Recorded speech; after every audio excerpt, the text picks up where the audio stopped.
Bonjour à tous et bienvenue à ce nouvel épisode d'un podcast parmi tant d'autres, ce balado à saveur culturelle qui se concentre sur une année précise de notre passé. Cette semaine, nous avons décidé de nous rapprocher un petit peu de notre réalité présente 2025 en ce moment. Donc, on va reculer un petit peu en arrière, en 2019, à l'aide de nos chroniqueurs en résidence, Ced, The Red ainsi que JP. Donc, je vais juste faire un petit tour de table rapidement pour savoir aussi la petite question qu'on se pose à chaque introduction de podcast. Donc, je commence avec JP. Comment tu vas, JP? Ça va très, très bien. Écoute, il neige pas. Oui. Belle journée. Ouais. Ben oui, il fait fret, par exemple. On est en plein juin, puis il fait fret le soir. Ça n'a pas de sens. Oui, mais écoute, là, on est le 15, là, pour ceux qui vont écouter le podcast. Le solstice arrive bientôt, l'été. Oui, en octobre. Je souhaite des barbecues, puis du bonheur entre amis, surtout. Parfait. Ouais, c'est ça. Il va commencer à faire chaud en octobre, novembre, de quoi de même, là, à Québec. Mais bon, bref. Puis sinon, quelle personnalité connue décédée ou née en 2019 as-tu pris et pourquoi? Bon, décédé, Jacques Chirac, si on connaît un peu les politiciens, politicien français qui a été, nous on est au Canada, on est habitué avec le premier ministre, mais il a été président, également travaillé avec beaucoup de politiciens français, dont Mitterrand.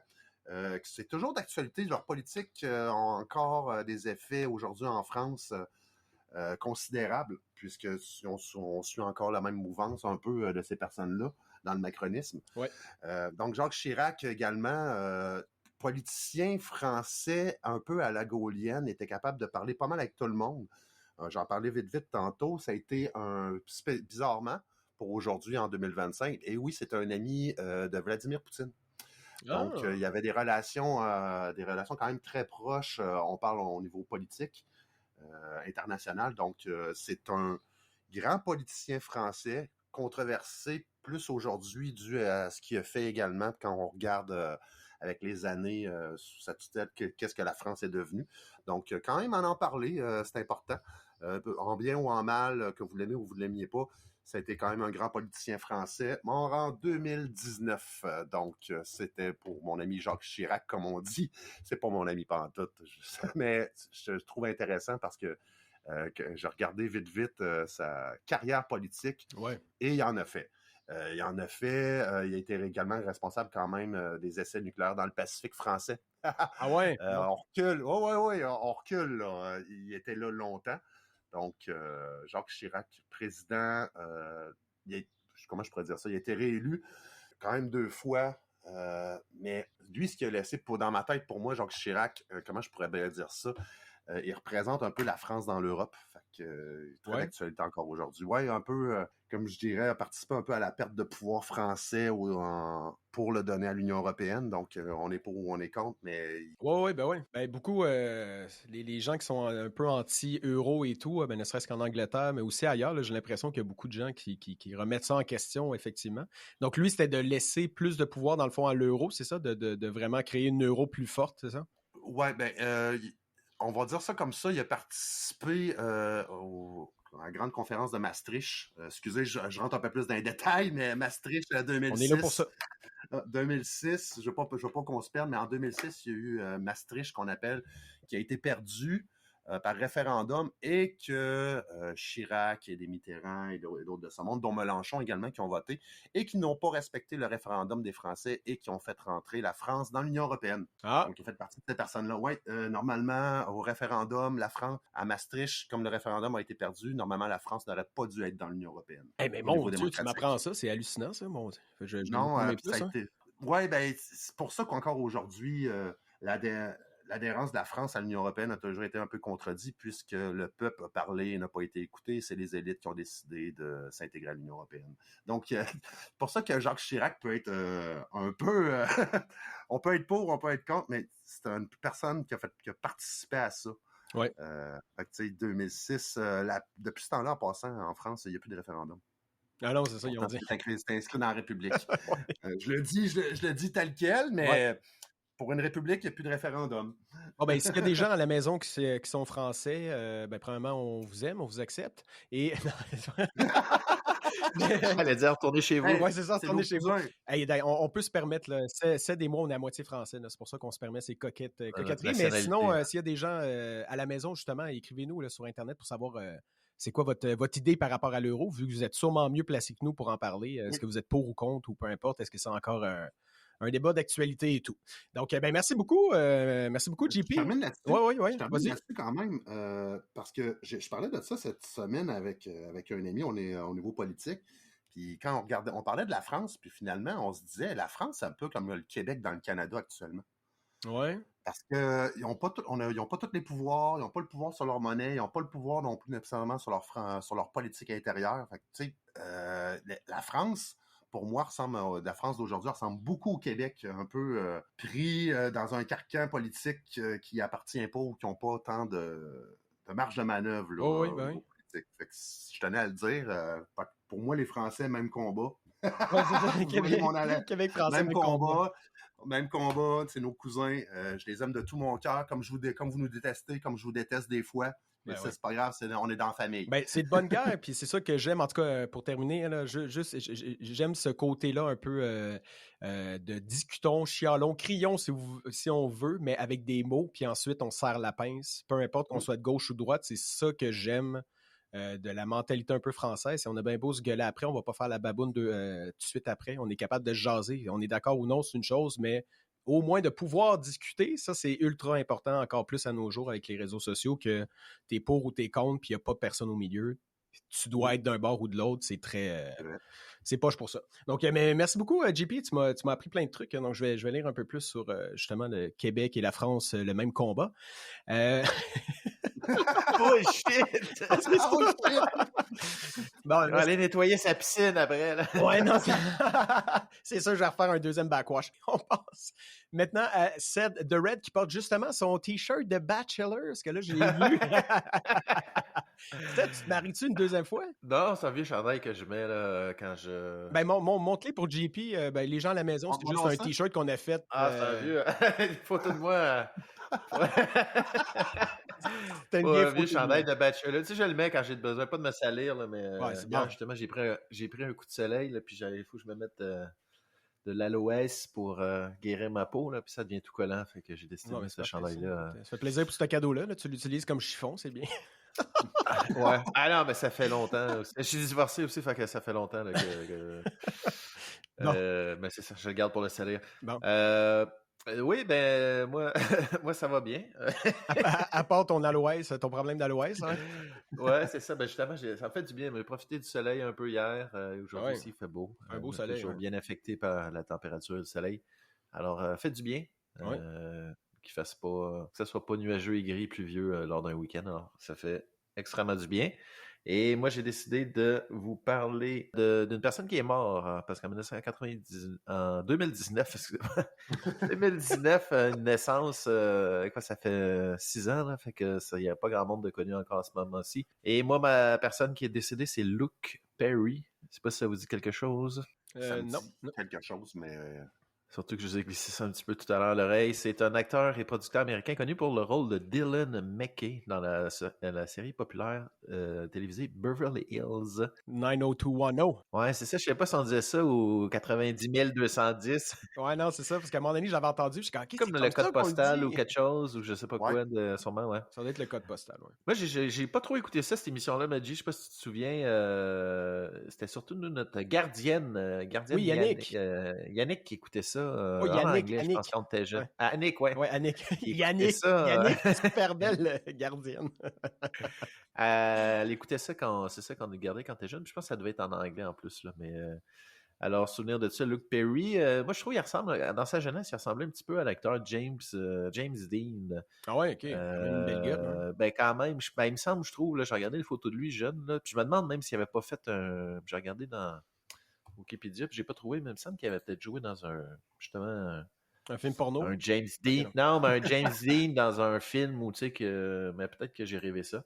Et il est connu aussi, il a produit des films, il était connu pour, des fois il a produit et joué dans ces films-là, mais il y a Buffy, tueuse de vampires. Ouais. C'est un excellent film. Vampire Slayer, ouais. Ça, mais il y a d'autres films un peu plus intéressants. Il y a le 5e élément de Luc Besson.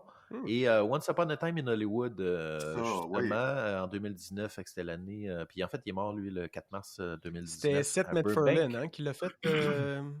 Le film que tu viens de parler en 2000. Non, c'est Quentin Tarantino. Ah oui, ok, excuse-moi. Ouais. Je me suis trompé, désolé. Mais je sais que souvent aux États-Unis, là, où tu sais, je regarde ça souvent, même dans les téléséries, là, tu vois comme plusieurs. On dirait qu'ils ont comme tout le temps 1 million de producteurs. Là, il y a différents. Ça doit bouger. La contribution ne doit pas beaucoup, là, mais on dirait qu'ils ont souvent beaucoup de producteurs exécutifs, producteurs associés, producteurs. Il y a comme 14 sortes de producteurs, je dirais. Mais c'est ça, fait qu'il aurait produit ces films-là, en partie. Fait que c'est ça. Moi, 2019, l'acteur Luke Perry. Bon, mais c'est parfait. Puis moi, de mon côté, c'est JP, en fait, avant, on se parlait de gens justement décédés et morts. Pendant l'année, il me disait Frank Lucas. Puis j'ai dit Frank Lucas, ça me dit vraiment de quoi? Puis là, finalement, j'ai fait oui. Prenez 2 secondes, allez voir ces histoires de gangsters sur YouTube, puis même Spotify et toutes les autres. Il parle justement de criminels. Puis un jour, il parlait de Bumpy Johnson, qui a été le roi de Harlem dans les années 30 aux États-Unis. Puis lui, vraiment, là, c'était le roi de la place. C'est rendu que dans ce temps-là, en plus, il y avait un gros problème de ségrégation raciale, toujours encore à ce jour, mais bon, c'est encore plus apparent là-bas. Donc lui, il est né là-dedans, tout là-dedans. Donc lui, il a même pu travailler, dans le fond, il a été le maître de Harlem, même du fait que la mafia italienne, dans ce temps-là, que c'était eux autres qui s'appropriaient les trucs en disant « Tu travailles pour nous, sinon je te tue. » Puis finalement, il a réussi, lui, quand même, à dire « Garde, moi, c'est mon territoire à moi, fais-moi pas chier. » Histoire de gangster, il parle justement d'un gars qui s'appelle Bumpy Johnson, puis c'est extraordinaire de voir toute sa force qu'il avait, puis son intelligence, comment il a pu rivaliser avec Lucky Luciano, des gros noms justement de la pègre italienne et tout, puis qui a réussi à dire « Garde, moi, c'est ma business à moi, c'est dans ma ville. » Puis ça l'a marché, tu sais. Donc c'était assez hallucinant, mais c'est pas lui qui est décédé, c'était Frank Lucas. Lui, il était moins intéressant, lui. Non, ben c'est ça. Mais en même temps, un peu, là, mais reste quand même que c'était... Donc, bref, Frank Lucas qui a été justement pris sur les ailes de Bumpy Johnson, justement, qui est né le 9 septembre 1930 au New Jersey, dans le fond, qui était justement un grand trafiquant d'héroïne américain, puis qui a surtout... lui, c'était un petit peu plus tard, là, jusqu'à la fin des années 60 ou quand même, puis milieu des années 70, qui était justement dans le marché de la drogue et tout. Donc, lui a participé à ça. Donc, il est décédé justement le 9 septembre. Excuse-moi, pardon. Il est né il est décédé, pardon, le 30 mai 2019, justement, au New Jersey. Il y a l'aspect un peu que, bon, mais je suis comme, au moins, c'est des criminels, ça fait du bien que ce soit pas que des Italiens. Donc, afro-américains. Mais non, mais c'est un peu, c'est un petit... Vive la diversité! C'est pas un risotto à Montréal, on se comprend. Non, c'est ça, exactement. Donc, bref, tout ça pour dire que c'est un trafiquant de drogue qui est décédé justement en 2019. Donc, on lui dit bonjour. Puis, écoute, même si c'était pour ses poches, il a quand même peut-être fait avancer la cause des Noirs aux États-Unis. Donc, ben voilà. Donc, Frank Lucas qui est mort en 2019. Que vous êtes bien prêts, les boys, pour commencer cette magnifique année qui était quand même très proche, là. Ça fait pas si longtemps que ça. Ouais. Ça, t'as de la misère, hein? JP, c'est souvent ouais, puis là, c'est ouais, ok, je me réveille. Non, mais c'est bon, mais si vous êtes prêts, les gars, on start ça maintenant.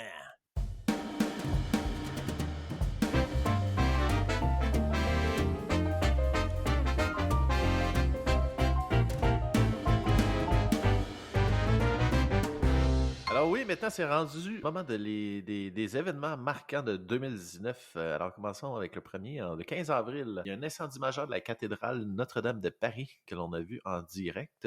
Oui. Après ça, il y a eu une grande mobilisation pour la reconstruction. Je sais qu'il y a même des artisans québécois qui ont participé là, en tout cas sur certains détails de la reconstruction. Il y a aussi des énormes feux de forêt en Amazonie et en Australie. En décembre de 2019, l'apparition du COVID, je ne sais pas si ça vous dit quelque chose. Non. Oui.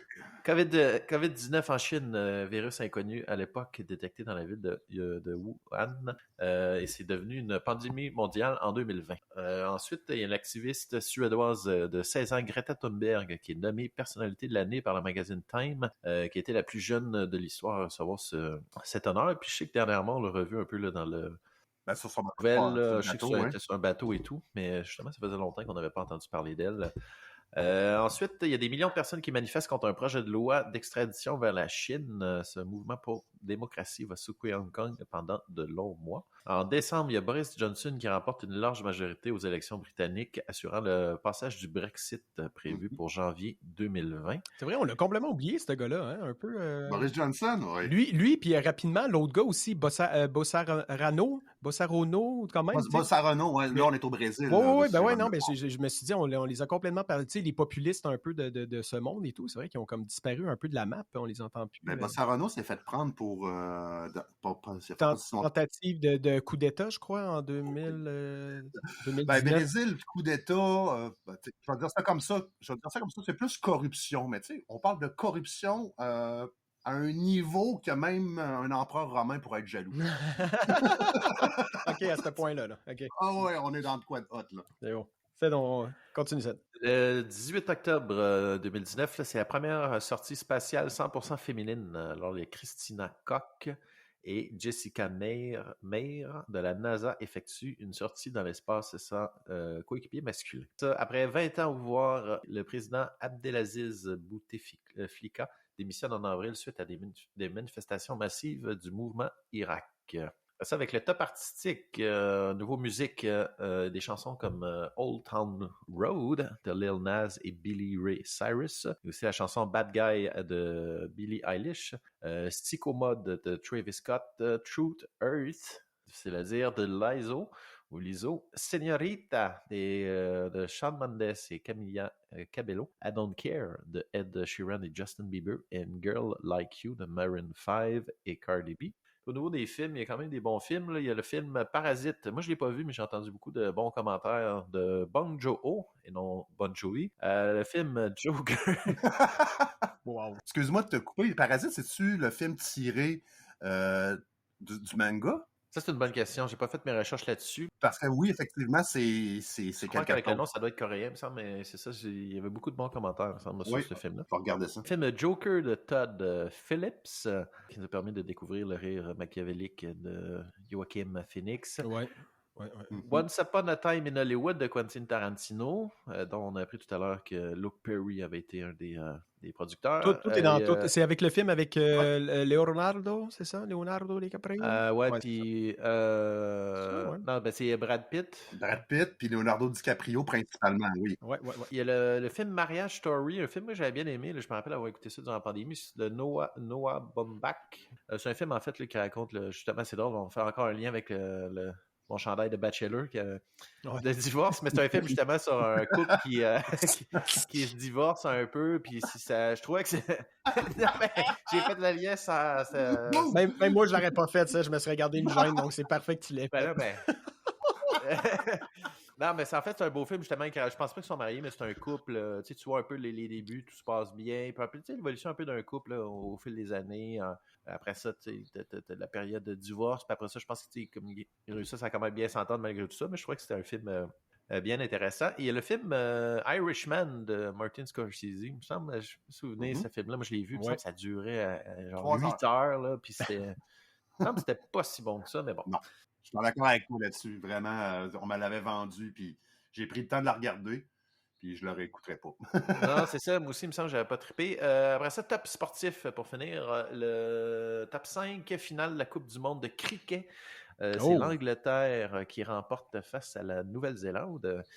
Coupe du monde féminine de la FIFA, les États-Unis conservent leur titre face aux Pays-Bas par la marque de 2-0. Au Master d'Augusta, Tiger Woods, à 43 ans, remporte son premier majeur en 11 ans, qui est considéré comme qui est un comeback acclamé comme étant l'un des plus grands de l'histoire du sport. Et il y a Eliud Kipchoge, qui devient le premier homme à courir un marathon en moins de 2 heures avec le chrono d'1 minute 59 et 40 secondes dans une tentative non certifiée à Vienne. Ça, malheureusement, plutôt heureusement, j'ai réussi à battre ce record la semaine passée avec un temps de 1 heure 59 minutes et 30 secondes. Alors, du 27 septembre au 6 octobre 2019, il y a eu 3 nouveaux records du monde qui ont été battus au championnat du monde d'athlétisme se déroulant à Doha, au Qatar. Et alors, c'est ce qui conclut le top, les tops des événements sportifs, artistiques et des événements marquants de 2019.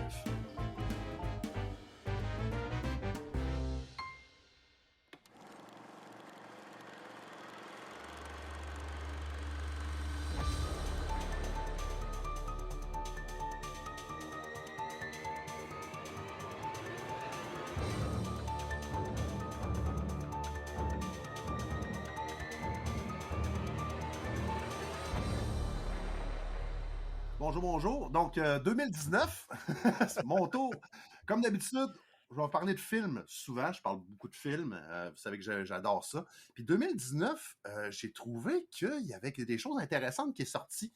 Je vais commencer par de l'horreur, bien sûr, mais différent. Vous vous souvenez de Shining? Oui, ben oui, absolument, oui. Ce film-là de Stanley Kubrick qui avait détesté faire d'ailleurs, ben non, à vrai dire, Stanley Kubrick le fait, et l'écrivain qui avait écrit le livre avait détesté le film. Ben, il y a une suite, ça s'appelle Doctor Sleep, c'est sorti en 2019 avec Conor McGregor OK. comme acteur principal, qui refait, dans le fond, Conor McGregor est le petit dans Shining. OK? C'est vraiment spécial parce que tu le vois, tu pars d'une idée que tu l'as vu jeune, puis Shining, ça se termine. On s'entend que ça a un côté, c'est un esthétisme très dark au niveau de la famille. C'est très isolé quand tu les vois dans l'hôtel. Mais ils ont réussi à garder un tout petit peu ça, Ouais. mais c'est Conor McGregor qui est rendu un adulte alcoolique, OK, qui n'a pas réussi à se remettre de son traumatisme de l'Overlord, puis qu'au fur et à mesure de, je pense, excusez-moi le terme, de se torcher la gueule, ben, il a fini par perdre un peu son pouvoir de Shining, qui est pouvoir autant... Shining, grosso modo, le pouvoir du Shining, c'est autant de la télépathie, un petit peu de télékinésie, lire les âmes. En tout cas, on tombe dans quelque chose de très spécifique. Là. Je vous conseille de lire le livre Shining, qui est excellent d'ailleurs. Mais fait qu'on suit cet homme-là qui, un jour, décide d'améliorer sa vie. Ben, il se promène de ville en ville. Il est un peu bizarre. On pense que je le vois un peu comme un itinérant. Il tombe sur une petite ville. Ça ressemble à... Il y a des personnes qui décident de l'aider puis qui fondent sa vie. Qui arrête de boire, il rentre dans un AA, il est suivi par un de ses amis qui est lui qui lui a donné une chance, qui a même payé la première semaine de loyer. Fait que tu vois le début, qui commence à s'en sortir. Puis à ce moment-là, en même temps, séparés, on suit une petite fille, elle doit avoir à peu près une dizaine d'années, je dirais, qui, elle, a le pouvoir de Shining. OK? Puis ils se connectent parce qu'un jour, la petite fille réussit à faire quelque chose que ses parents vont être même traumatisés. C'est pas que c'est méchant, c'est pas que c'est violent, mais c'est la façon comment on le voit, même les parents ils restent traumatisés le reste du film, qui crée une espèce d'onde psychique qui fait qu'ils rentrent en connexion les deux ensemble. Sauf que, qu'on rajoute un peu dans le film, c'est qu'on ne pouvait pas le voir dans le premier, puisque ça se passait seulement dans l'hôtel Overlord. Oui. Ben, il y a des groupes qui cherchent les personnes qui ont le Shining pour s'en nourrir. Donc là, on voit un petit peu le début de l'horreur. Puis ce groupe-là, le Nœud de Vie, qui je pense de mémoire comment il s'appelle, sont 6 ou 7, puis tu comprends qu'ils sont pratiquement immortels. Il y en a un qui se nourrissait, au fur et à mesure de l'histoire, on apprend que le plus vieux s'est nourri même d'empereurs romains. Donc on comprend que dans l'univers qu'on nous présente dans Doctor Sleep, c'est que le pouvoir du Shining a toujours existé et souvent, ça a été des personnes qui ont gouverné. Puis ces personnes, ce cercle-là qui se nourrit du pouvoir du Shining, là, les a toujours chassés. Puis on va au fur et à mesure dans leur histoire parce qu'on suit 3 histoires. Puis c'est très bien fait. On suit Conor McGregor, on suit la petite, puis on suit ce groupe-là. Puis même si on sait que c'est les méchants, on finit par un peu comprendre leur vie qui est totalement décalée des autres. Ils ont tous les moyens. Écoute, ils vivent depuis des centaines d'années, des siècles, puis tu vois qu'ils ont amassé de l'argent, ils ont amassé des pouvoirs sur les autres. Puis chaque personne dans ce groupe-là a une espèce de pouvoir de Shining. Chacun a sa spécificité. Puis il y a des parties d'horreur là-dedans, je vous le dis. Ça se peut que vous tournez les yeux, surtout si vous avez des enfants. Okay? Parce qu'ils s'attaquent principalement aux enfants. On suit Conor McGregor qui essaye de Rectification, oui? C'est Ewan et oh oui. Excuse-moi, Ewan McGregor. Parce que j'étais Conor McGregor, il me semble que c'est le gars de la MMA. Oui, c'est ça, excuse-moi, Ewan McGregor. Justement, qui est capable de nous faire dormir en nous frappant, mais... Oui, lui aussi, c'est un surhumain. Puis, finalement, les deux, Ewan McGregor, bon, on va y arriver, entre en contact avec la petite qui s'est sauvée, puis qui essaie de comment je pourrais dire, qui essaye de l'aider à contrôler son pouvoir du Shining quand lui-même a de la misère, qui vient de sortir de son alcoolisme. Mais c'est un film très humain parce que tu vois de chaque côté un peu leur vie, comment c'est présenté. Puis c'est bien ficelé. Il y a toujours un peu, ce que j'ai aimé, une pression sur le téléspectateur. Tu sais pas où est-ce qu'on en est, vers quoi qu'on va aller. Tu sais pas vers quelle horreur on s'en va, parce que on peut le classer dans horreur, thriller, mais il y a des scènes là-dedans qui t'as des violences physiques, oui, mais les violences psychologiques. Ouais. Voir le groupe qui chasse ceux-là qui ont le pouvoir du Shining, leur façon de faire, puis tu te rends compte que ça fait des siècles qu'ils fonctionnent comme ça. Et la fin pour les amateurs de Shining, vous allez être servis. Je vous le garantis, si vous avez aimé Shining, l'ambiance qu'il y a eu dans Shining, vous vous souvenez du premier, l'ascenseur, où est-ce qu'il y a des vagues de sang qui sortent, on retourne à l'hôtel Overlord. Je vais vous dire tout. Je vous dis rien d'autre par rapport à là-dessus. Je vais terminer pour ce film-là sur ça, mais la fin est un immense honneur au premier film. Puis j'ai adoré. Vraiment, là, j'ai écouté ça. Prenez le temps. Il y a de l'horreur. Il y a 2-3 scènes qui peuvent être ceux-là qui se passent avec des enfants qui peuvent être un peu malaisantes. Mais je vous présente toujours des films comme ça, par contre. Fait que, on finit par s'adapter. Mais très, très bon film. Très, très bon film. Dr. Sleep, sorti en 2019. Puis est-ce que tu trouves que c'est une suite un peu oui, c'est une suite de Shining, mais est-ce que tu trouves que justement les anciens fans vont autant triper ou qu'il va y avoir une suite où il faut vraiment se dire oui, c'est un lien, mais ça a un lien. OK. Ça a un lien direct. Ceux-là qui ont adoré Shining, ben c'est sûr que Shining, on parle, là, ça commence à dater quand même. Donc, tout le monde, les vieux de la vieille, ça se peut très bien qu'ils aiment un peu moins. Mais ça a gardé. Tu sais, tu suis un peu les débuts du film, ce que j'avais trouvé intéressant, Ewan McGregor, je l'ai, tu vois qu'il a été sa relation avec sa mère après qu'il soit sorti de l'hôtel Overlord. Tu vois comment il essaie de gérer parce qu'il est traumatisé, il voit encore certains fantômes. J'espère que vous vous souvenez de la dame dans le bain en putréfaction, nue. Ouais. OK, c'est ça. T'sais, il manque juste l'odeur. Tu revois tout un peu. Mais non, c'est une belle prolongation du film Shining. Puis c'est surtout que la boucle se ferme, ça se termine à l'hôtel Overlord. J'en parle pas plus. Vraiment, là, juste pour la fin. Écoute, ce film-là, je donne un 3.5 sur 5. Parce qu'il y a toujours place il y a toujours mieux un peu, tu sais. Mais non, il y a de quoi de pas pire. Puis surtout, suivre le groupe qui chasse ceux-là qui ont le Shining. Puis de voir la discussion. Tu sais, des fois, tu penses qu'ils ont des discussions entre personnages, puis tu sais pas s'il est vivant ou s'il est mort. C'est ça qui est intéressant avec le Shining. Fait que tu sais, OK, je pensais pas ça comme ça. Tu vois l'évolution du personnage de quand il est petit à devenir adulte, devenir alcoolique, essayer de s'en sortir, aider une autre personne qui a le Shining contre le groupe en question. La relation que les parents ont avec leur fillette qui ont le pouvoir du Shining. Puis elle est cute, elle est naïve, elle est bourrée de bonnes intentions, mais il faut quand même que cette petite fille-là, vu le pouvoir qu'elle a, elle ait un mentor pour lui montrer que non, le monde n'est pas si doux et gentil que ça. Ewan McGregor, c'est ça qu'il fait là-dedans un peu. Sans le vouloir, il devient le mentor. Non, prenez le temps. Prenez un petit 2 heures pour écouter ce film-là. Mettez-vous dans le noir, 3 heures du matin, ayez peur. Fait que ça, c'est pour Dr. Sleep. Puis 2019, il y a un petit bijou qui est sorti pour moi. Puis je m'attendais pas du tout à ça, mais pas du tout. Ça s'appelle Jojo Rabbit. OK? Oui. Le nom, ça se peut que ça vous dise rien. Je trouve que quand j'en parle dans mon entourage, c'est un petit peu comme si c'était un film qui était passé en dessous du tapis. Le réalisateur, excusez-moi, je risque de détruire son nom, c'est Taika Waititi. OK? Il est plus connu aujourd'hui parce que il a travaillé également un petit peu sur Star Wars, donc ça a bougé un peu. Mais ce film-là, surprenamment, OK, juste au niveau des acteurs, il y a quand même Scarlett Johansson, que je ne m'attendais pas à voir du tout là-dedans, qui fait la mère de Jojo Rabbit. OK? Et elle l'a très bien. Ça se passe, Jojo Rabbit, il faut comprendre une chose, on est dans la satire pure et dure, on est dans de l'humour noir, donc écoutez ce film-là avec un second degré. On suit un petit gars de 10 ans en Allemagne, vers la fin de la Deuxième Guerre mondiale, que son ami imaginaire, c'est Adolf Hitler. Aussi simple que ça.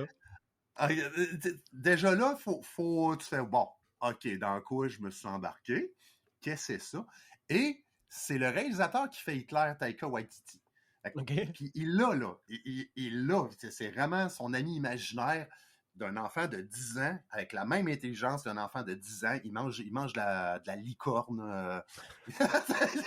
C'est vraiment ça. Fait que tu suis Jojo, qui est réellement un nazi, là. OK? Tu vois vraiment, au fur et à mesure du film, tu vas voir l'endoctrinement qui a été fait sur la jeunesse en Allemagne pendant cette période-là.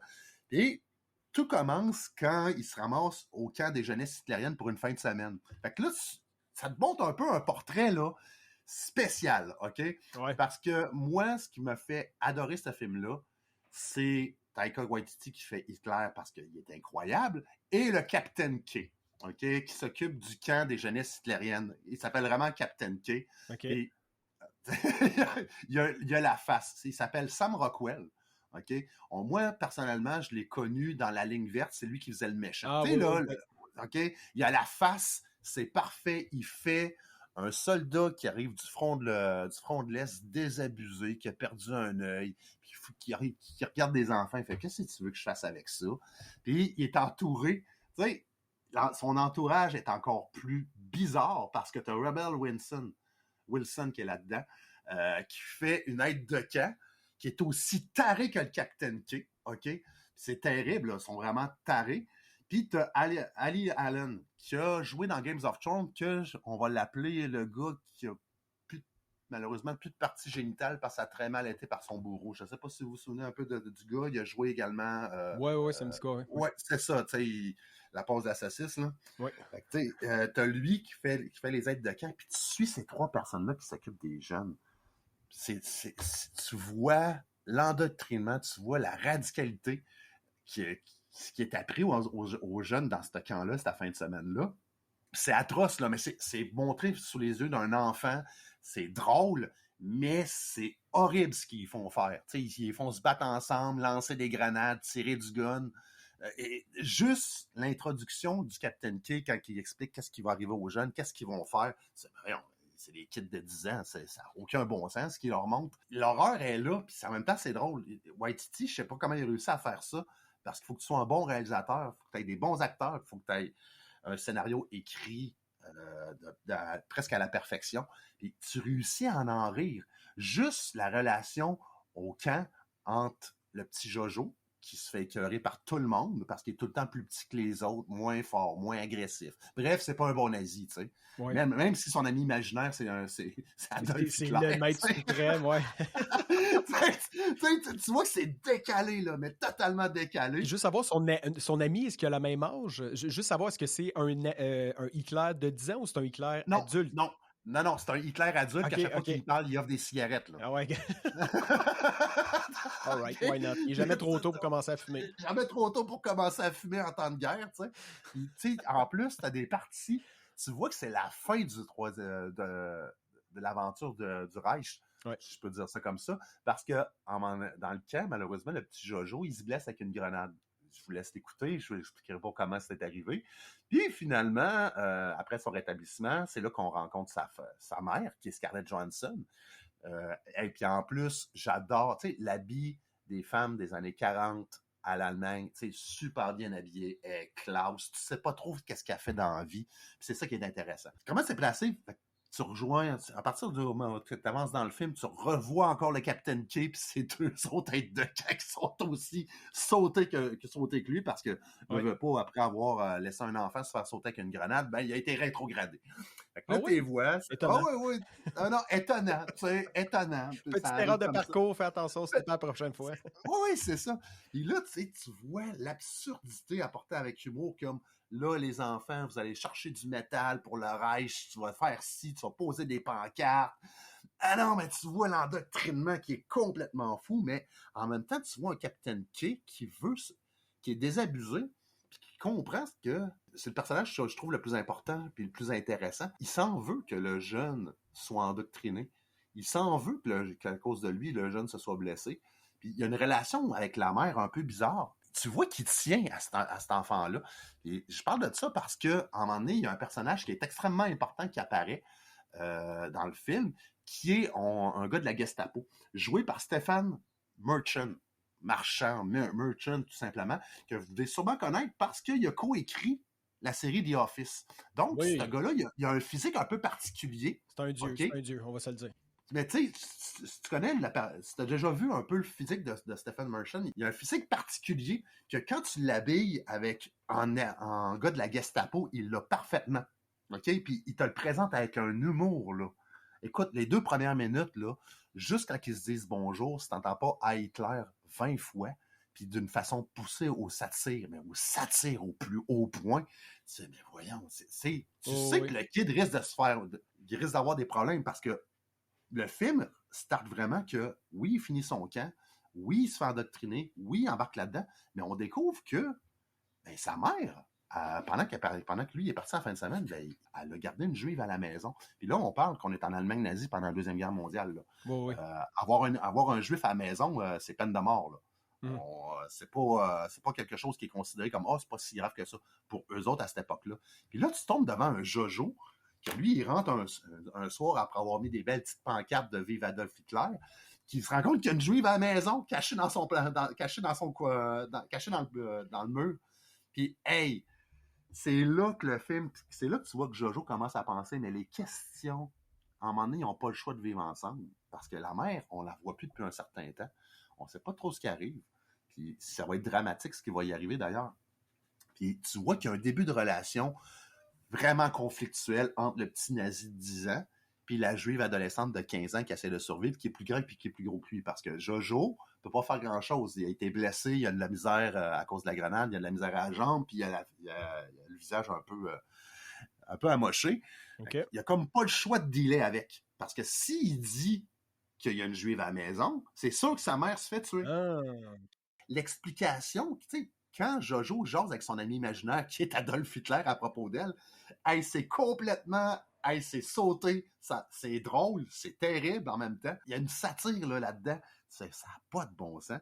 Puis les questions que Jojo pose, parce que Jojo décide d'écrire un livre sur les Juifs parce qu'il s'est fait endoctriner dans son camp nazi, malheureusement, pendant sa fin de semaine-là.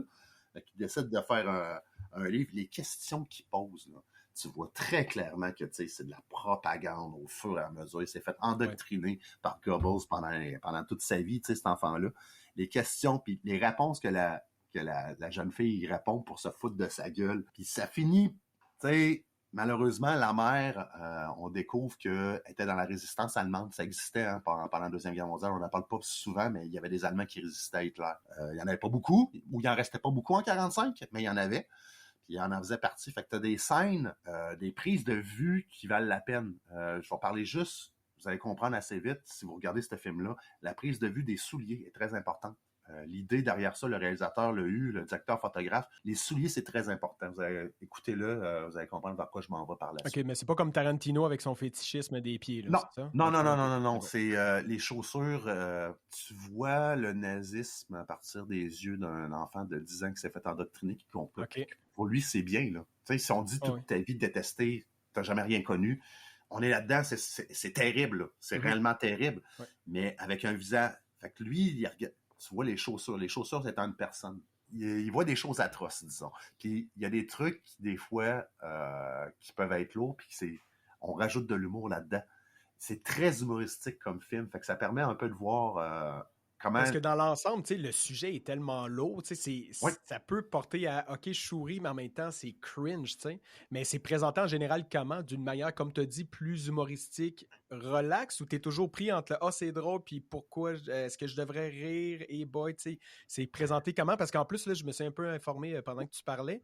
Puis c'est justement The Office, mais tu sais, Angleterre, donc je me suis dit « OK, moi, je pensais que c'était plus... américain, donc je me suis dit l'approche anglaise devait être vraiment intéressant là-dessus. Donc c'est présenté comment plus sérieux ou vraiment plus en joke, mais avec un sujet lourd? On est en satire.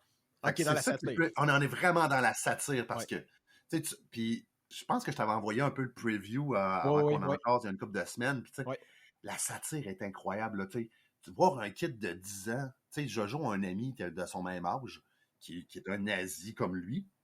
Puis les discussions qu'ils ont ensemble, là, tu sais, mettons, je te donne un exemple, Jojo sort dehors, OK, les Russes sont en train d'envahir, puis tu vois son meilleur ami avec un bazooka. Tu sais, hey Jojo! Il se prenait avec son petit bazooka puis son uniforme fait en papier parce que l'armée allemande n'est pas capable de donner un uniforme qui a de l'allure. Chris, c'est un kid de 10 ans. C'est atroce, mais poussé à l'humour et à la satire comme ça, là, avec le Captain K qui a des idées. Tu te doutes pourquoi ils l'ont enlevé du front. Là. Il devait être problématique, le gars. Okay. Il devait être problématique. Quand les nazis t'enlèvent du front, c'est pas bon signe. Non, mais tu sais, ils envoient des enfants de 10 ans au front, toi, tu y vas pas. Ouais. Fait que, tu sais, il y a une satire. Faut comprendre l'humour. Faut accepter cet humour noir-là pour embarquer parce que le premier 2 minutes du film, tu vois Jojo qui discute avec son ami imaginaire. Fait que, tu sais, ça se peut que tu tildes dès le départ, c'est correct. Puis, comment c'est apporté avec cet humour-là, cette satire-là, un peu d'humour noir, ça te montre un peu de la société que c'était avant l'effondrement, justement, du Troisième Reich, comment le monde voyait ça. Puis, la fin, parce que, tu sais, veut pas, ça se passe pas à Berlin. Je pense que ça se passe en Bavière, mais ça se passe pas à Berlin. Mais tu vois l'invasion des Russes qui rentrent là-dedans. Tu vois la relation du Captain K avec le petit. Tu te rends compte qu'il y a des personnes là-dedans que, oui, c'était excusez-moi le terme, des putains de nazis, mais il y en a d'autres que ils se sont fait, comme le Captain K, tu te rends compte que lui, c'est pas un nazi. T'sais. Même quand ils font une auto-da-fé, une auto-da-fé étant brûler des livres parce que ça coïncide pas avec soit le régime ou ta façon de penser. Bref, ça reste brûler des livres. Dans la joie et la bonne humeur, c'est ça qui est le pire là-dedans. Là. Ouais, c'est pas dans ma mentalité, là, même si j'aime pas le livre, je vais pas le brûler. Là. Ouais. Mais tu vois que tu es un Captain K qui est désabusé, qui croit. Puis plus j'y repense, puis quand j'ai réécouté le film, je me suis dit, lui, c'est pas un nazi, c'était juste un soldat qui a été pris là-dedans, qui pense pas comme les autres, fait qu'il s'est fait tasser, puis il s'est fait envoyer s'occuper des jeunesses hitlériennes, il essaie juste de s'occuper des kids, à la base. Ouais. Puis, dans un monde qui n'aime pas les enfants. Tu peux pas me dire que tu aimes les enfants quand tu te dis à 10 ans, bon, putain, prends une mitraillette, creuse une tranchée, puis va te battre. Tu peux pas me faire croire que tu aimes les enfants. Là. Puis tu suis, la dame, là, j'en reviens encore, là, le travail qui a été fait entre eux autres, puis Rebel Wilson, cette actrice-là, est pété, là. À chaque fois que ta voix, je pense qu'on va l'avoir 2-3 fois dans le film, mais à chaque fois que ta voix, c'est drôle. Mais c'est drôle pour la mauvaise chose. C'est pour ça que je dis qu'on est dans la satire. Fait que, tu sais, Jojo Rabbit, puis, tu sais, ils ont pris Scarlett Johansson qui fait un travail incroyable là-dedans. Stéphane Marchand qui fait un travail très bien. Écoute, il l'a en maudit faire le gars de la Gestapo, là. Il l'a, là. Il fait peur, puis en même temps, c'est drôle. Mais ils font peur, là. Le petit, il a raison d'avoir peur quand il apparaît chez eux. Parce que sa mère vient de se faire prendre. C'est ça qui arrive. OK? Fait que, tu sais, t'as tout le temps le Captain K. Tu sens le Captain K qui apparaît tout le temps au bon moment, qui est tout le temps au courant, qui est tout le temps prêt à essayer de l'aider. Puis en même temps, t'as Jojo Rabbit qui est pris entre son père qui est au front, soi-disant que tout le monde le traite de lâche parce que soi-disant son père s'est sauvé. Sa mère qui essaye de gérer Jojo, puis en même temps qu'elle cache une juive dans la maison. Fait que c'est assez... Tu vois le pattern assez compliqué. Plus les Russes qui arrivent à l'Est, plus les Américains qui arrivent à l'Ouest. Ça, là, 2019, moi, j'ai réécouté ce film-là 3 fois en tout. La première fois que je l'ai écouté, j'ai fait « Wow, qu'est-ce que c'est ça? Qu'est-ce que c'est ça? » Ça sortait de l'ordinaire. Puis quand je l'ai réécouté pour cette chronique-là, je l'aime encore. C'est très bien ficelé. Le sujet est difficile, mais la satire, puis l'humour noir, puis l'humour même l'humour d'enfant là-dedans, parce que tu te promènes, Captain K représente un peu l'humour noir, la satire. Jojo Rabbit, ses discussions avec Adolf Hitler, qui est son ami imaginaire, c'est très vraiment enfant de 10 ans. Tu sais, c'est rafraîchissant. T'as un mélange d'humour là-dedans qui te rentre, qui te permet de pouvoir passer un peu à travers l'horreur que ces enfants-là, puis même la population vit, là, tu sais. Des kids qui se promènent dans la rue qui fait comme donnez-nous vos ustensiles pour le Reich. Tu vois, t'es à la fin, là. Il y a une belle façon de voir, plus sa relation, plus Jojo se rapproche de la personne, de la juive, si je peux dire, plus tu vois son ami imaginaire qui s'écarte et qui commence à le juger. Ça que c'est cool, ça. Quand c'est un bon petit nazi, son ami imaginaire n'a pas de problème, mais quand il commence à se poser des questions, il fait comme, bon, tu sais, t'as Jojo, t'as une scène où est-ce que sont à guerre, je pense qu'il mange une soupe à l'eau, le kid, pendant que son ami imaginaire en avant lui, il mange une tête de licorne, tu sais. Fait que non, il y a de quoi de pas pire. Fait que, tu sais, Jojo Rabbit, moi, 2019, quand j'ai vu ça, j'ai fait, ouh, OK, c'est rafraîchissant, c'est de l'humour chien, mais ça apporte quand même une belle façon. Ben, original, vraiment original, là, tu sais, ouais, ben oui, parce que c'est vraiment tentant d'écouter ce film-là, justement, de cette optique-là, qui est complètement fou, tu sais, c'est un truc enfantin, ça me fait un peu penser à Labyrinthe de Pan, là, tu sais, de montrer toute la violence, mais c'est complètement autre chose, mais tu sais, sous l'œil d'un enfant, donc des fois, t'es pris entre est-ce que c'est enfantin, c'est adulte, un mélange des deux, est-ce que, tu sais, ça doit être... J'avais pas pensé, merci pour le rapprochement entre le Labyrinthe de Pan, je pense que c'est peut-être pour ça que j'apprécie énormément ce film-là. Oui. Non, j'avais pas pensé, mais t'as raison.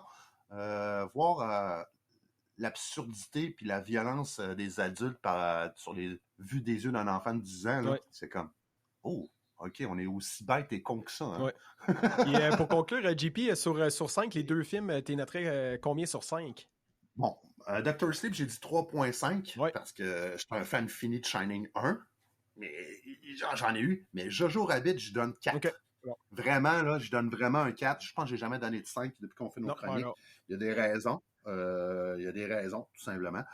Mais écoutez, Jojo Rabbit, là, si vous êtes capable de prendre l'humour noir, puis bébête, puis méchant, puis voir des yeux, quand tu regardes ça, tu sais, mais voyons, c'est donc bien malaisant. Je vous explique ça, puis j'ai l'impression de faire qu'est-ce que je suis en train d'expliquer à un jeune qui a son ami imaginaire, c'est Adolf Hitler. Sur le coup, je n'étais pas sûr, mais j'ai réécouté le film après. Puis j'ai fait, non, il faut que je parle de ce film-là. Tu sais, un bon 4, puis même pour le jeu d'acting, j'irais quasiment à 4.5, mais on est entre 4 et 4.5 là, pour l'acting. Puis quand sur le coup, je savais pas c'était qui faisait Hitler. Quand j'ai vu que c'était le réalisateur, là, j'ai fait wow, t'as réussi à te faire de quoi d'incroyable parce que tu prends le gars, si vous regardez Taika Waititi, excusez encore si je détruis son nom, c'est comme comment t'as réussi, toi, à rentrer dans ce personnage-là puis à être drôle? Comment tu fais pour faire Adolf Hitler puis être drôle? Ça passe bien, là, ouais.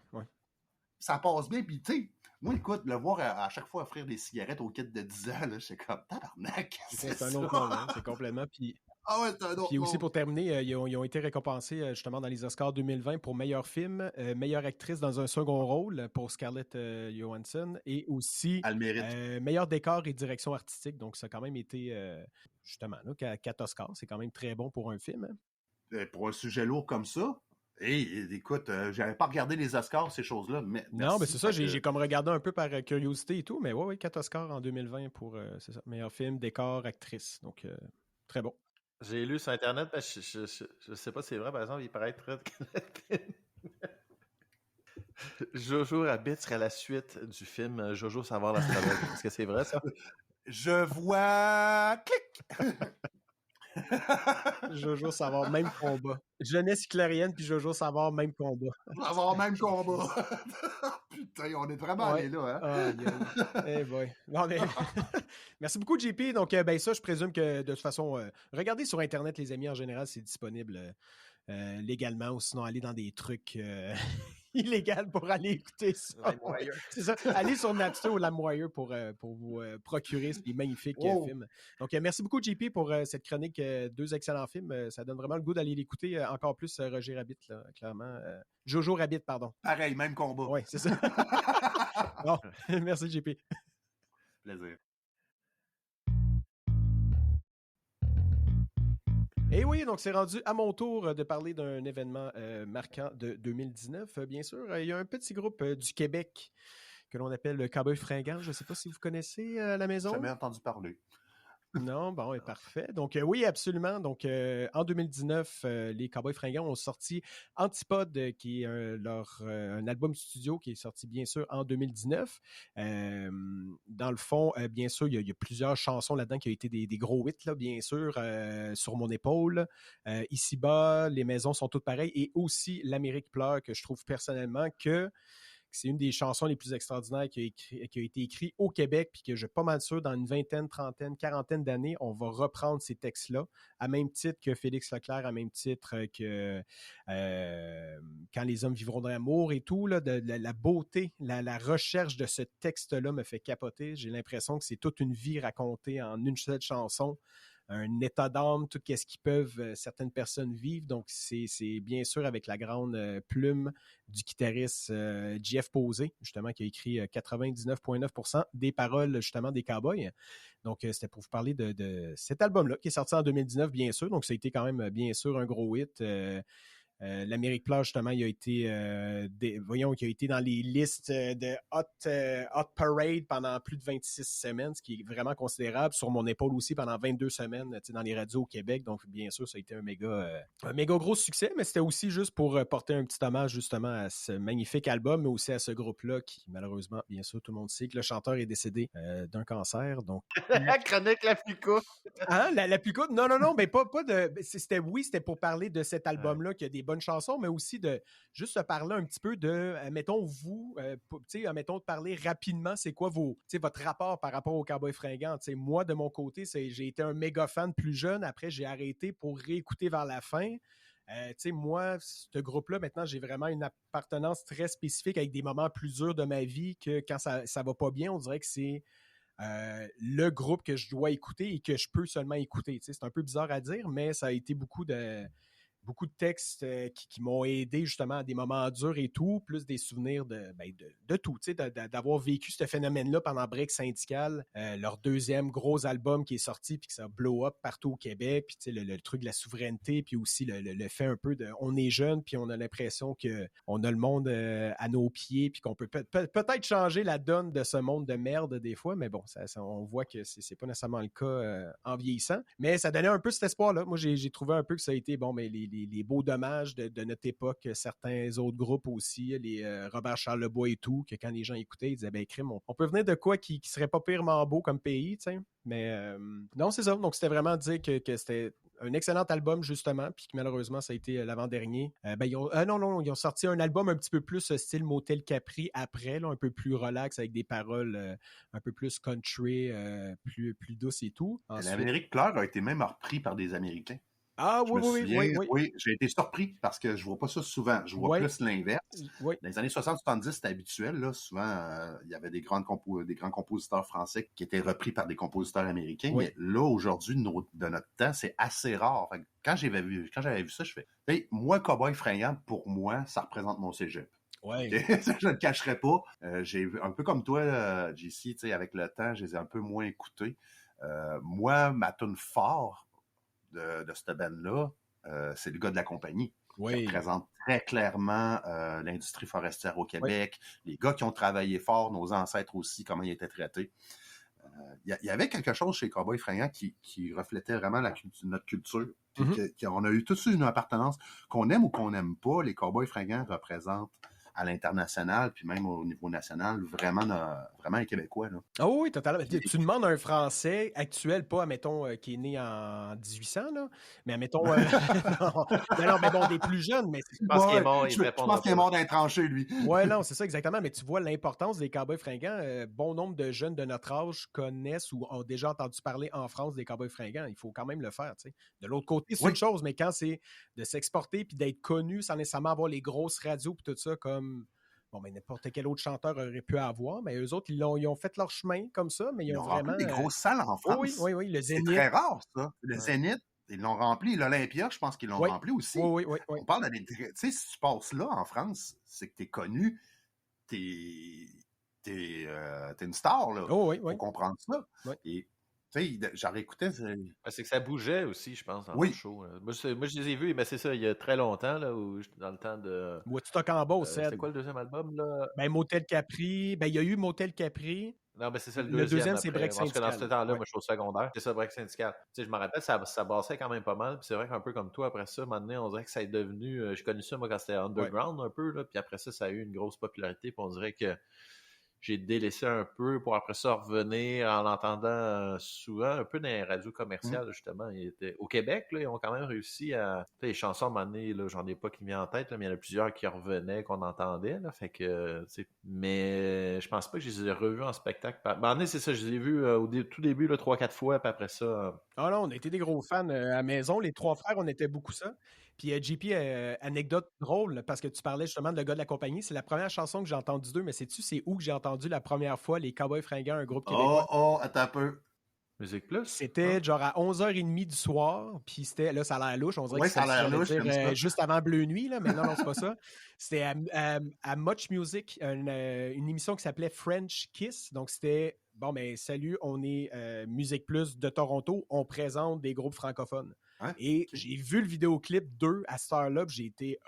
Le clip, la musique, les textes, j'ai fait « Holy shit », c'est comme ça que j'ai connu ce groupe-là, mais c'est à cause de Much Music ouais. à Toronto. Wow. Donc, c'était drôle, ouais, mais c'est vraiment grâce à eux parce que c'était vraiment encore underground. Ça venait de sortir parce que c'était avant, c'était peut-être pendant Motel Capri. Donc, oui, c'était pendant Motel Capri parce que ça vient de cet album-là, mais c'était avant Break Syndical et tout.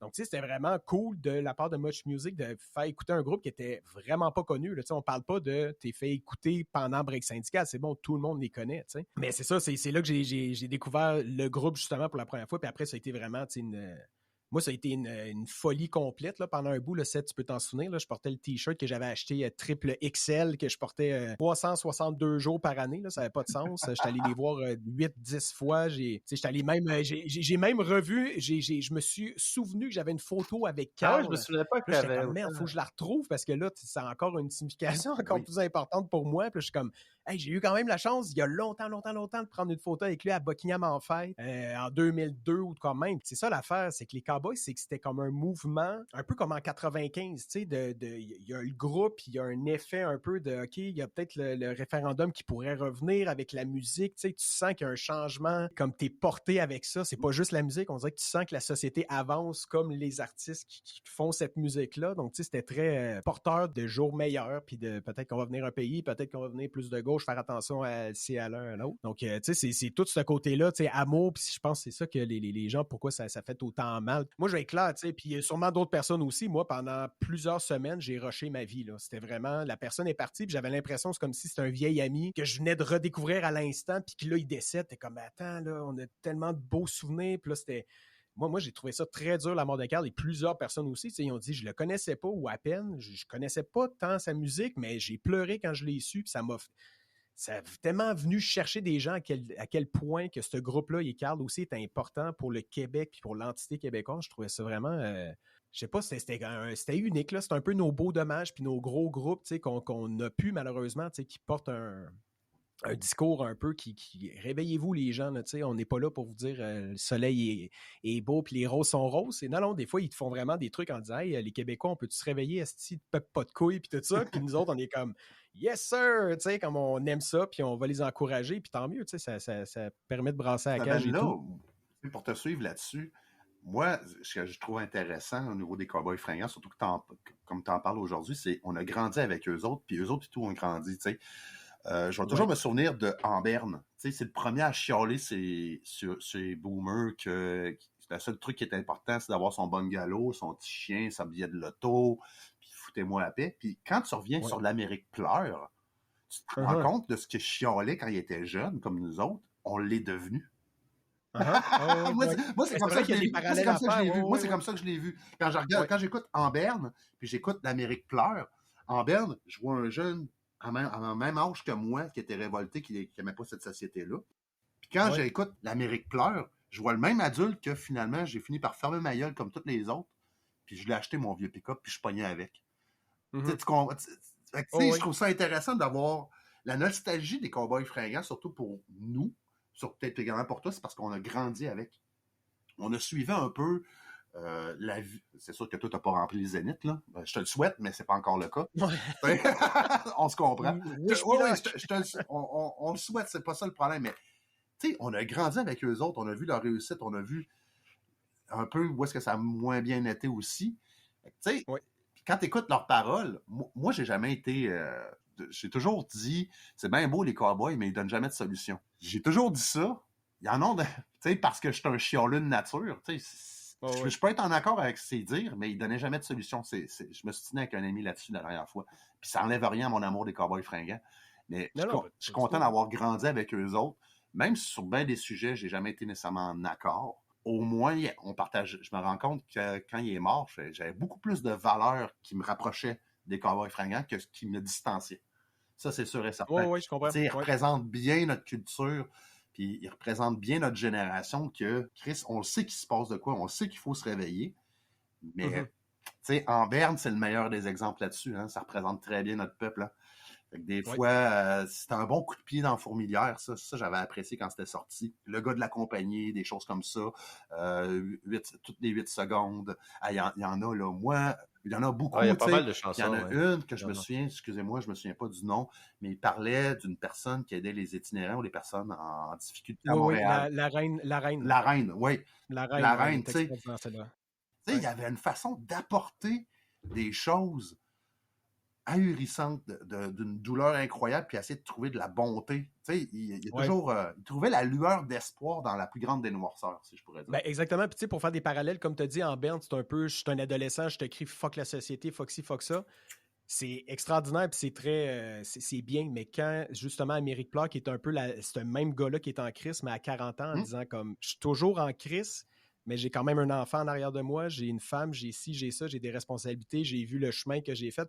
Donc, tu sais, je trouve qu'il y a une maturité un peu là-dedans de dire, je suis toujours encore en crise, mais c'est un peu moins en te crachant à la gueule. C'est ça, oui, de façon... Comme la reine Élisabeth, tu sais, la reine, justement, c'est pas en disant, maudite société de merde, c'est de dire, justement, mais cette personne-là a tout fait pour eux autres, ils sont morts, puis elle est morte dans l'indifférence. Pas l'indifférence totale. T'sais, toi, t'es pas important, mais si t'étais, mettons, une ministre, là, ça serait important. Donc, t'es comme non.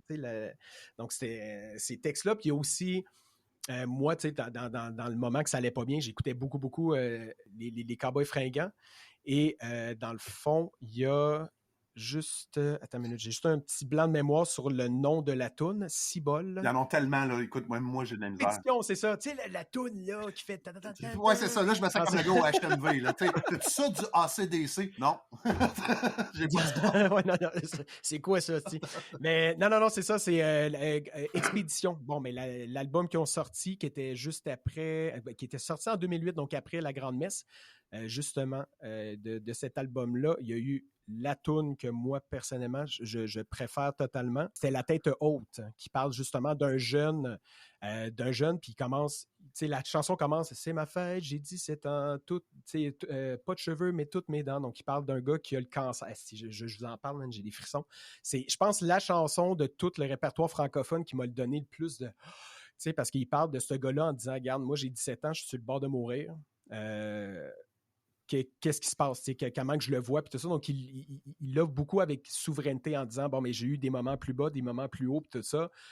Quand je vais descendre la côte, c'est en regardant la tête haute, alors qu'il disait, toute ma vie, j'ai regardé la tête baissée. Donc, tu sais, c'est tellement de métaphores, puis tout ça. Mais La Tête Haute, allez écouter ça. Moi, à chaque fois, là, ça me vient me chercher. Puis ils ont fait une version avec l'Orchestre symphonique de Montréal. Oui. Écoute, c'est un chef-d'œuvre. C'est un chef-d'œuvre. Ça, je l'ai écouté, j'ai pris le temps, ouais. T'as les frissons, genre, ah mon Dieu, les poils te sortent du corps, ça n'a pas de sens. Puis je trouve que c'est des textes beaucoup plus qu'en Berne, qui est un peu fuck la société, fuck ci, fuck ça. C'est beau. Mais La Tête Haute, justement, disait, ben ça, c'est un combat, ça. C'est un combat de société ou un combat personnel que le gars y a, mais aussi plein d'autres personnes qui sont pris avec soit le cancer, soit peu importe la maladie, si ça. Donc, tu sais, d'expliquer ça, puis de mettre ça avec une belle beauté, ça aurait pu être quelqu'un de 50 ans. Non, il prend un jeune de 17 ans qui a toute sa vie, mais que finalement, il est comme, tu vas mourir dans pas long, mon chum. Qu'est-ce que tu fais, tu sais?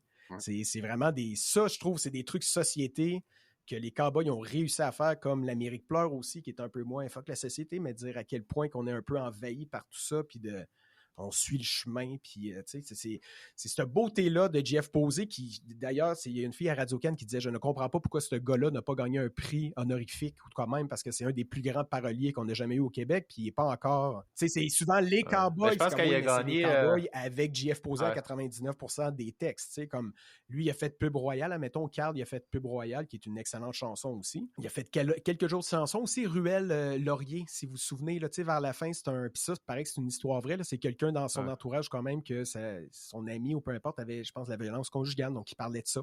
Justement, moi, qu'est-ce que je ferais devant ce gars-là? Est-ce que j'irais le tuer ou quand même? Donc, tu sais, c'est un peu... ça, Ruelle Laurier, je sais pas si vous vous en souvenez, là, c'est lourd, là, je l'ai réécouté. C'est juste avant la chanson cachée de Brick Syndical. Mais tu sais, c'est des paroles vraiment intenses. Donc, tu sais, ils ont réussi, je pense que c'est ça qu'ils ont réussi, c'est qu'en vieillissant, ils ont dit, OK, on va pas juste crier, dire fuck la société, mais aussi dire, il y a de l'espoir, mais aussi en se regardant en tant que société, puis Étoile filante, qui est une des plus belles chansons, qui est la chanson un peu passe-partout, tu sais, que t'écoutes, puis t'en retombes, tu sais, il y a quelque chose ils ont réussi avec la musique, avec les paroles à dire, tu sais, quelqu'un qui est né dans l'époque passe-partout, là, ne peut pas détester cette tune-là, c'est impossible. Tout est fait pour que ça te ramène à ta jeunesse, à ton truc de OK, on va écouter un peu Passe-Partout, puis après, on s'en va jouer dans la neige, puis après, on s'en va, tu sais, puis ils ont réussi à remettre ça un peu comme dans Beau Dommage, avec leur chanson, de te remettre. Ils ont réussi à être rassembleurs, parce que Oui, tu m'en parles, oui. moi, je me souviens, j'étais allé... Une tune que j'avais appréciée d'eux autres, parce que tu as raison, ils réussissent à très bien simplifier les problèmes de la vie. Ben, pas les simplifier, mais les expliquer d'une façon plutôt simple, sans que ça soit lourd. Puis je vais me souvenir de la tune Marine Marchande. Puis Oui, je m'en oui, souviens très clairement parce que j'étais à leur show au Festival d'été avec une amie qui s'allait vraiment pas bien avec son chum. Puis l'explication de Marine Marchande, c'est carrément un gars qui s'est sauvé de sa blonde parce qu'il est plus capable, dans Marine Marchande, parce qu'il est plus capable de l'endurer. Tu sais. Oui. Je me souviens, je parlais de ça avec mon ami, puis je fais, tu te rends compte qu'il parle de ta vie? Elle fait, voilà, on chie. Là, elle écoute 2 secondes, elle fait comme, ben écoute, tu t'es sauvé de Montréal pour venir au festival d'été pendant 1 semaine pour pas voir ton chum. C'est pas mal. Oui.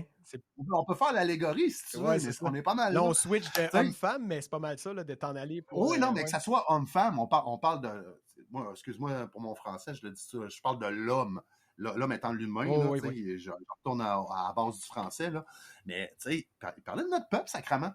Il parlait carrément de notre peuple, tu sais, nos bons côtés puis nos mauvais côtés. Ce que j'apprécie beaucoup, c'est, que t'aimes ou que t'aimes pas, c'est de faire dire tes vérités en pleine face, mais tu sais, il parlait de notre peuple, il parlait de notre civilisation, qu'est-ce qu'il en est, qu'est-ce que nos espérances, nos espoirs, nos défaites, nos pleurs, nos réussites.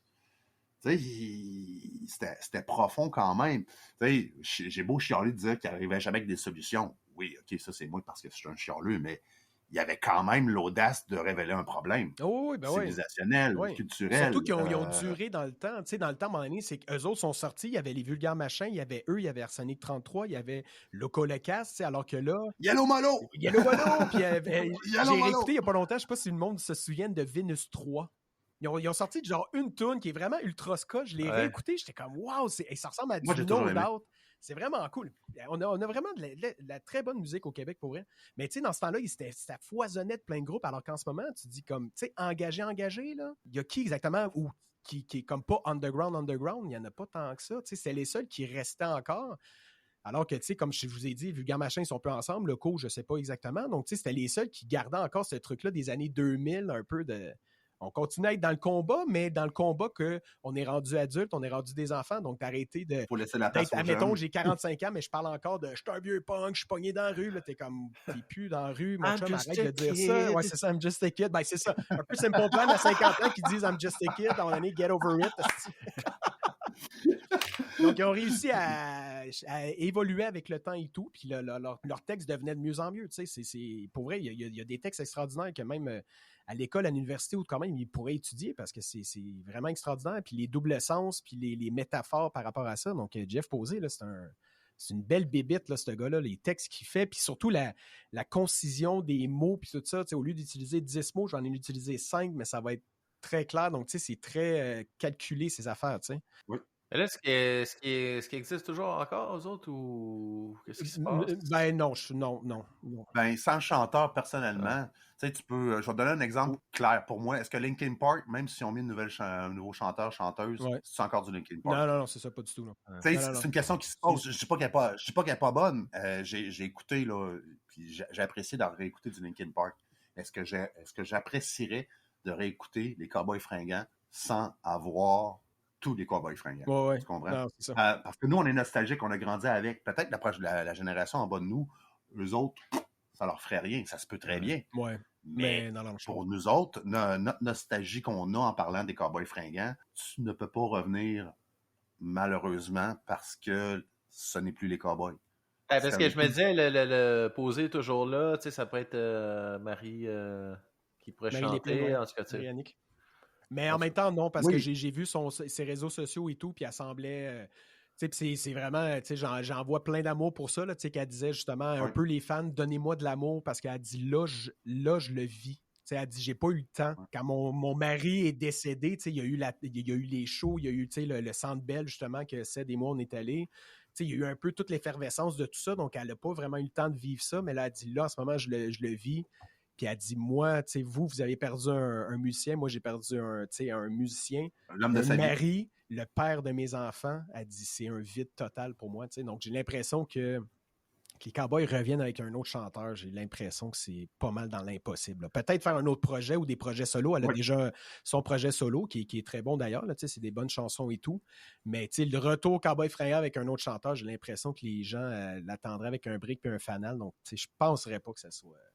qu'il y ait un retour des Cowboys. C'est peut-être mieux de même aussi. Faites un autre groupe ou un autre nom, ça, il n'y a pas de problème. Mais gardez le nom. Ils font ce qu'ils veulent, mais... J'ai l'impression que dans leur. C'était vraiment une famille. Là. Les deux étaient mariés, oui, mais les autres, c'était vraiment une famille sans être une famille de sang. Là, non, je ne penserais pas. Mais bref, c'était un petit moment comme ça là, pour dire un beau adieu à Carl, puis merci pour tout ça. Puis comme j'ai dit, chaque personne a vécu différents trucs avec cette personne-là. Des fois, c'est plus des tunes engagées, d'autres, c'est plus des tunes tristes, quoi même, qui les a fait vibrer. Donc, chaque personne, c'est pour ça, je pense que quand les gens. On l'a perdu, c'est comme si on perdait un vieil ami que, aïe, ça fait 10 ans que je ne l'ai pas vu, mais je m'ennuie de lui, il était le fun. Donc, c'est un peu ça. Je pense que ça a été un deuil pour tout le monde. Puis ça prouve l'importance qu'il y a eu. Puis ne serait-ce que, mettons, même le Centre Bell qui monte un T-shirt, puis tout ça, puis qui. J'étais comme OK, même. Pas juste là, aussi au hockey. Là, c'était comme au Centre Bell, il était connu, puis il était respecté, puis c'était comme. Ben, c'est ça. Les Cowboys étaient représentants. Le digne. C'est comme si on leur a donné le pouvoir d'être notre étendard à l'international.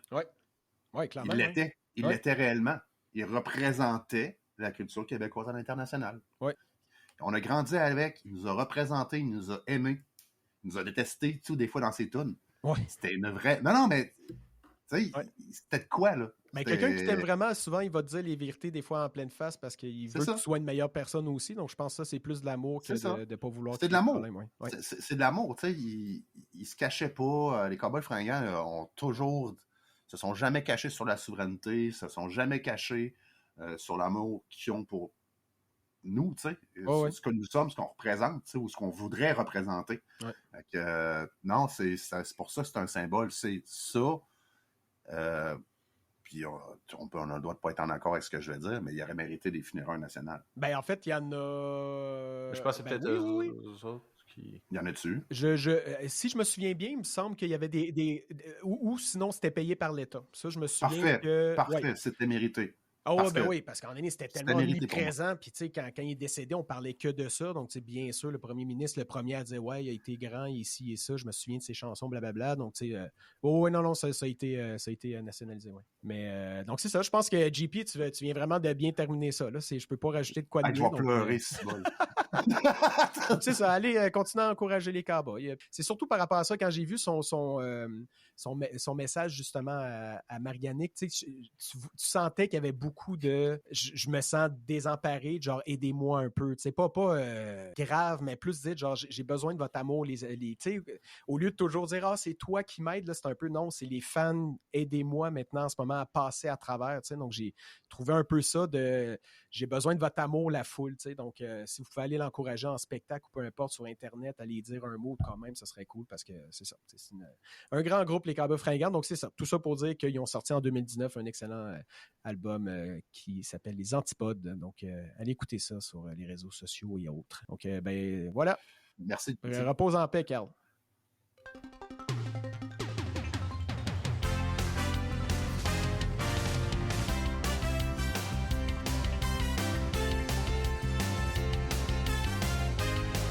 L'Historico Quiz présenté par Ted the Red.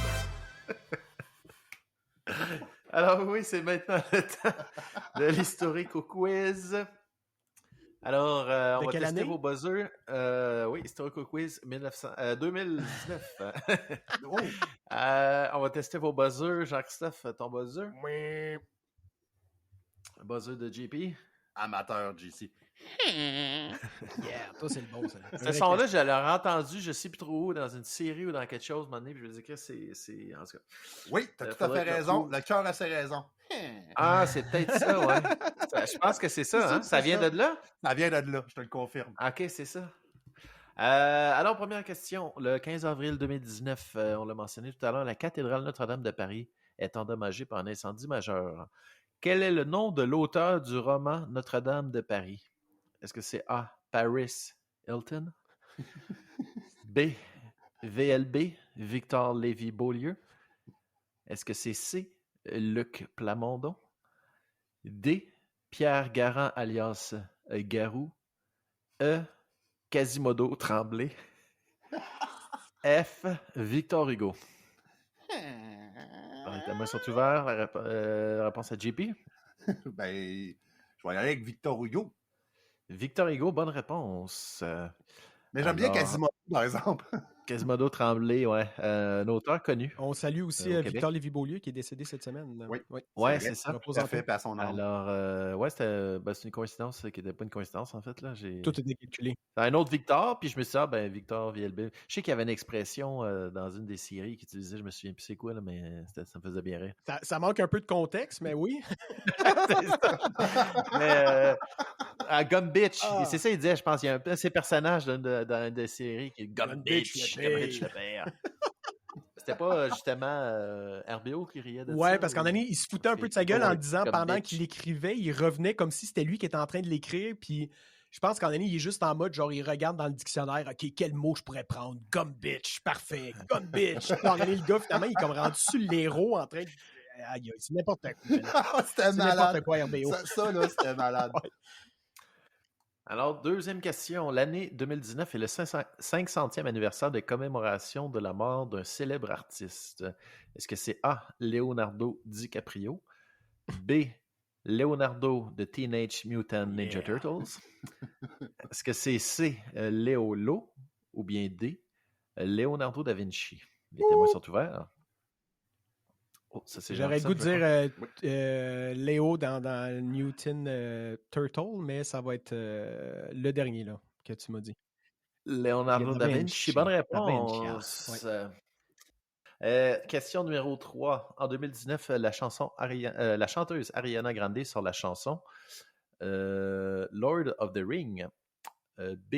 Seven Ring. C. King of the Ring. D. Ring Light. Ou bien E. Cock Ring. Ouais, Cock Ring. Cock Ring. Non, mauvaise réponse. Et oui, d'autres répliques. La C, King of the Ring, non, c'est le nom d'une émission de lutte, ça, je pense, de WWE. Alors, il reste A, Lord of the Ring. Tu nous en parler pendant 25 minutes, Ced? Seven Ring. Non, ça va être le sujet de la 4e émission. Seven Ring ou bien Ring Light? Ring Light. Et non, encore mauvaise réponse. Ben non, c'est Lord of the Ring. Alors, c'est non. La OK, regarde, on les a toutes nommées sauf celle-là, donc ça va être 0, là. Hein? On mérite même pas de points. Alors, 0. Alors, c'est 1-1. Il y a peut-être possibilité que ça soit une égalité à la fin. Ce serait une première dans l'Historico Quiz. Question numéro 4. En 2019 sort le film Joker. Quel est l'interprète de ce film qui possède un nom de ville dans son nom? Est-ce que c'est A. Paris Hilton? B. Orlando Bloom? C. Sydney Sweeney? D. Dakota Johnson? E. Hochelaga Tremblay, le frère de Quasimodo Tremblay? Ou bien F. Joachim Phoenix? C'est parce que vous avez manqué son sourire trop satisfait de faire ce lien entre les deux. Ben, ça m'est arrivé tout à Vous l'heure. manquez Quand j'ai ça à la vu, maison. je me souvenais pas que j'avais pris Tremblay aussi, puis j'ai fait le lien. Ajout de dernière minute. Joachim Phoenix, bonne réponse. Belle prestation. Hein, je pense qu'on avait parlé la dernière fois, le deuxième. En tout cas, moi, j'avais moins trippé sur le deuxième. Ouais. Mais le premier. En général, ça a été moins trippé. Ouais. Mais, c'est ça.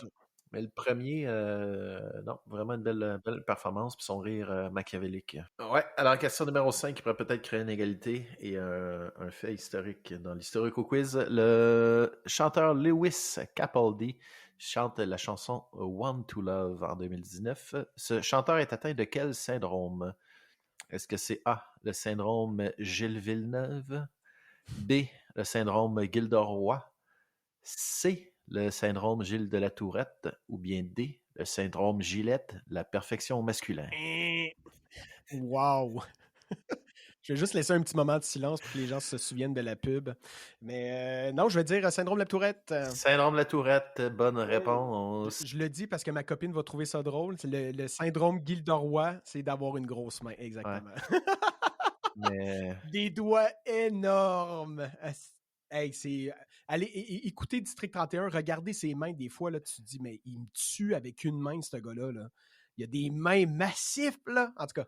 Mais quelqu'un, je sais pas, c'est lui, il y a quelqu'un qui avait... C'est qui avait fait une bonne blague là-dessus, là, puis que je pense que c'était par rapport à Mais sa c'est une main. condition, ça. C'est vraiment le truc, il y a trop d'œdème, je crois, dans la main. Donc, il y a aussi quelqu'un avec qui je travaillais qui avait ça, une main qui était surdimensionnée, était comme 3 fois plus grosse. Non, ouais, Mais c'était comme ça, puis il a dit, ah, ben, je vais toujours avoir ça. C'est un gonflement, mon truc lymphatique, ou je sais pas trop quoi exactement, mais qui faisait qu'il avait des mains énormes. J'ai l'impression que c'est un peu ça pour Gildan Roy, parce que plus jeune, j'ai checké ses mains, puis c'était pas ça, là.